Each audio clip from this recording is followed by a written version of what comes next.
ಸ್ವಚ್ಛತೆಯೇ ಸೇವೆ ಅಭಿಯಾನದ ಅಂಗವಾಗಿ ಕೊಪ್ಪಳ ಜಿಲ್ಲೆಯ ಕಿನ್ನಾಳ ಗ್ರಾಮದಲ್ಲಿ ವಿವಿಧ ಸರ್ಕಾರಿ ಇಲಾಖೆಗಳಿಂದ ಸ್ವಚ್ಛತಾ ಅಭಿಯಾನ ನಿನ್ನೆ ಹಮ್ಮಿಕೊಳ್ಳಲಾಗಿತ್ತು. ಸ್ಥಳೀಯ ನ್ಯಾಯಾಲಯ, ಅರಣ್ಯ ಇಲಾಖೆ, ಶೈಕ್ಷಣಿಕ ಇಲಾಖೆ, ಕಿನ್ನಾಳ ಗ್ರಾಮ ಪಂಚಾಯಿತಿ ಸಿಬ್ಬಂದಿ ಹಾಗೂ ಸಾರ್ವಜನಿಕರು ಸ್ವಚ್ಛತಾ ಅಭಿಯಾನದಲ್ಲಿ ಪಾಲ್ಗೊಂಡು ಶುಚಿತ್ವದ ಕುರಿತು ಜನರಲ್ಲಿ ಅರಿವು ಮೂಡಿಸಿದರು.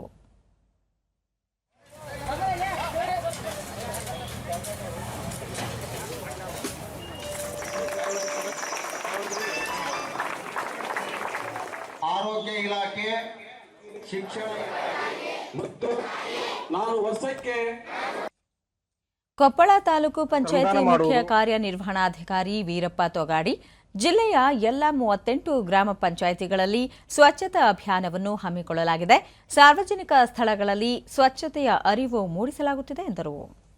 ಜಲಮೂಲಗಳಲ್ಲಿ ಅಂದ್ರೆ ಕೆರೆ, ಕುಂಟೆ, ಗೋಕಟ್ಟೆ ಈ ಕಡೆ ಎಲ್ಲ ನಾವು ಶ್ರಮದಾನ ಕಾರ್ಯಕ್ರಮವನ್ನ ನಮ್ಮ ತಾಲೂಕಿನ 38 ಗ್ರಾಮ ಪಂಚಾಯತಿಯಿಂದನೂ ಕೂಡ ಸ್ವಚ್ಛತಾ ಕಾರ್ಯಕ್ರಮ ನಡೀತಾ ಇದೆ.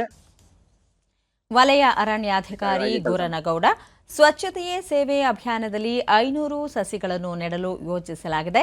ಈಗಾಗಲೇ 300 ಸಸಿಗಳನ್ನು ನೆಟ್ಟಿದ್ದು ಅರಣ್ಯೀಕರಣಕ್ಕೆ ಒತ್ತು ನೀಡಲಾಗಿದೆ. ಹವಾಮಾನ ವೈಪರೀತ್ಯವನ್ನು ತಗ್ಗಿಸಲು ನಾವೆಲ್ಲರೂ ಪರಿಸರ ಸಂರಕ್ಷಣೆಗೆ ಆದ್ಯತೆ ನೀಡಬೇಕು ಎಂದರು. ಬಸ್ ಸ್ಟ್ಯಾಂಡ್ಗಳಲ್ಲಿ ಗಿಡಗಳನ್ನು ನಾಟಿ ಮಾಡೋದು ಬಹಳ ಮುಖ್ಯ ಆಗಿರುತ್ತದೆ.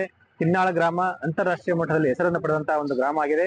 ಈ ಗ್ರಾಮವನ್ನ ಹಸಿರೀಕರಣ ಮಾಡೋದು ಕೂಡ, ಸ್ವಚ್ಛತೆ ಜೊತೆಗೆ ಹಸಿರೀಕರಣ ಮಾಡೋದು ಕೂಡ ಅತ್ಯಂತ ಮಹತ್ವಪೂರ್ಣವಾಗಿರುತ್ತದೆ. ನ್ಯಾಯವಾದಿ ಸಂಧ್ಯಾ ಮಾದಿನೂರ್ ಮಹಾತ್ಮ ಗಾಂಧಿ ಪರಿಕಲ್ಪನೆಯ ಗ್ರಾಮವನ್ನು ರೂಪಿಸುವ ನಿಟ್ಟಿನಲ್ಲಿ ಕಿನ್ನಾಳ ಗ್ರಾಮವನ್ನು ಆದರ್ಶ ಗ್ರಾಮವಾಗಿ ರೂಪಿಸುವುದು ನಮ್ಮ ಆದ್ಯತೆಯಾಗಿದೆ ಎಂದರು. ಕಾಪಾಡಿಕೊಳ್ಬೇಕು, ಹಾಗೆ ಈ ಗ್ರಾಮ ಇಡೀ ರಾಜ್ಯಕ್ಕೆ ಮಾದರಿಯಾಗಿ ಇರಬೇಕು ಅನ್ನುವ ಒಂದು ನಿಟ್ಟಿನಲ್ಲಿ ನಮ್ಮ ಪರಿಕಲ್ಪನೆಯ ಗಾಂಧಿ ರಾಜ್ಯವನ್ನಾಗಿ ಮಾಡಬೇಕು ಅನ್ನುವಂತ ಒಂದು ಮುಖ್ಯ ಉದ್ದೇಶವನ್ನು ಇಟ್ಟುಕೊಂಡು ಇಲ್ಲಿ ಈ ಕಾರ್ಯಕ್ರಮಕ್ಕೆ ಪ್ರಾರಂಭ ಮಾಡಿದ್ದೇವೆ.